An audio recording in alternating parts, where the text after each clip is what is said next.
Preacher Episode 3, The Possibilities Recap with spoilers. In Houston, a woman named Danny fantasizes about her husband being killed by Tulip. Tulip tells her it isn't going to happen. Tulip asks Danny what Grail Industries is and hands over the map that the name is written on. Danny says it's none of their business. Danny hands over someone's last known address in return. We flash back to a memory of cars speeding away without her. Tulip says that was the day it all turned bad for her and Jesse, and someone's got to pay. Danny heads to a building where a secret screening of either a gruesome horror movie or a snuff film is taking place. She slips the map to a man in a cowboy hat who waves her away before leaving himself. Back at the Sundowner Hotel in Enville, Deb Blank and Fiore tell Sheriff Root that something got loose, that they must retreat or more will die. Still under the pretense of being government agents, they tell Root to leave them alone while they do their work, implying they're chasing an escaped prisoner. Root tells them the story of a family with 3 children at a carnival. When one has lost, the parents left the other 2 with a pretzel vendor to search. They found the lost child, but the pretzel vendor took the other 2 children. When Root leaves, Deb Blank and Fiore agree that they need to try again, but this time, they'll be prepared for any surprises. Emily visits the parishioner with the comatose daughter. The daughter's eyes are now open after Jesse's command. The mother tells Emily about Jesse's visit that morning. She's taking her daughter's eyes opening as a sign like Jesse promised. Bonnie walks Chris to the bus so that they can talk. Bonnie pulls Chris aside and awkwardly tries to explain that what he and Chris's mom does is consensual. Chris tells Donnie about how he kicked another kid's ass for talking about Donnie's fight with Jesse. Bonnie walks Chris to the bus. The bus driver no longer recognizes the girl he had been fantasizing about. The kids tease Bonnie. Someone knocks on the church door. Cassidy looks outside and finds a coffin.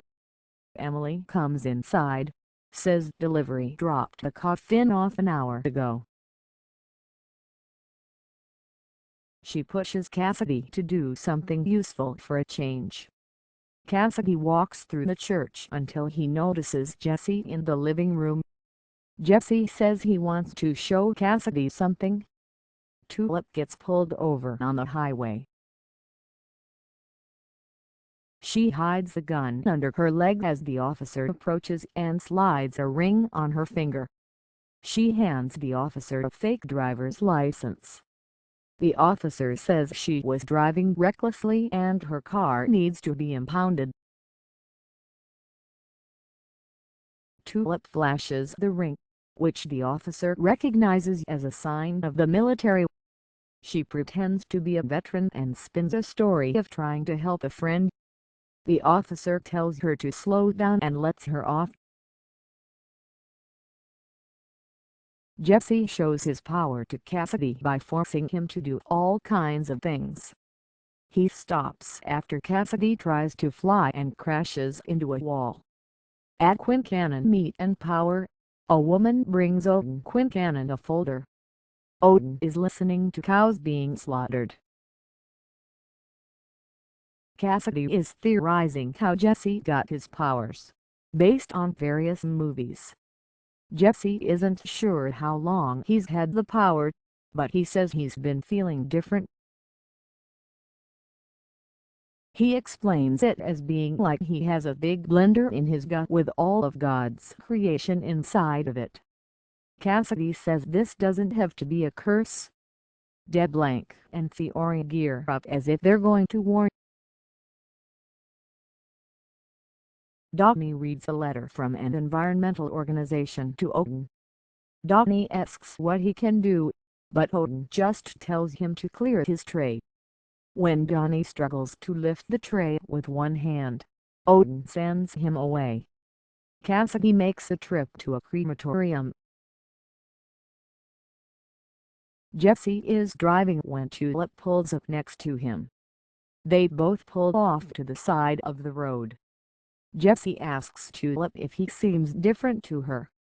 She just says he looks terrible, but that's more and more the norm. He says something happened, but he doesn't know what.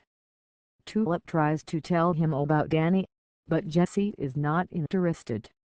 He says he made a promise to be one of the good guys.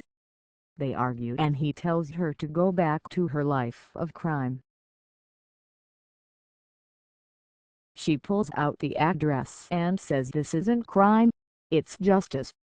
Jesse says Carlos, and flashes back to the same car peeling away as from Tulip's memory. She tells him there's no such thing as good guys, just guys, and Anvil is past saving. She wants him to go kill Carlos with her. He gets in her car and they head down the highway. DeBlanc and Fiore gear up to storm the church, but Cassidy runs them over with the church van. He recognizes their truck, but then recognizes the bodies as the same he killed before. He's still convinced they're after him, and now thinks they're clones. Cassidy leaves the bodies outside while he looks for more materials to clean them up with. A bright light flashes. Cassidy hears someone coming into the church and arms himself. He finds Fiore and DeBlanc and starts feeding them, but they tell him they're after what Jesse has. Tulip stops to get some gas and fantasizes about what they're going to do to Carlos. Jesse tries to tell her about his power, but she gets into an altercation with a man in a hatchback. Jesse heads to the restroom instead. He looks in the mirror and finds Donnie with a gun pointed at the back of his head. Donnie tells Jesse to get on his knees and Jesse does. Donnie says it's Jesse's turn to make the sound. Jesse says he isn't going to squeal.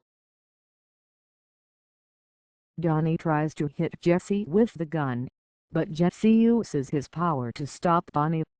He orders Donnie to put the gun in his own mouth and pull back the hammer, but stops short and just tells Donnie to drop the gun. Tulip sees Donnie leaving. Jesse comes out and tells Tulip he's changed his mind about Carlos. Jesse walks off. DeBlanc and Fiore explain their situation to Cassidy. Cassidy asks what they want Jesse's power for, but DeBlanc says it's not to be used. DeBlanc tries to keep up the government act, but Fiore tells Cassidy that they're from heaven. Cassidy tells them that he'll talk Jesse into finding them. Eugene tells the sheriff about the girl who opened her eyes. He thinks they should pay a visit, but the sheriff tells him he'll just get killed out there. Jesse and Emily are the only ones who attend Ted's funeral.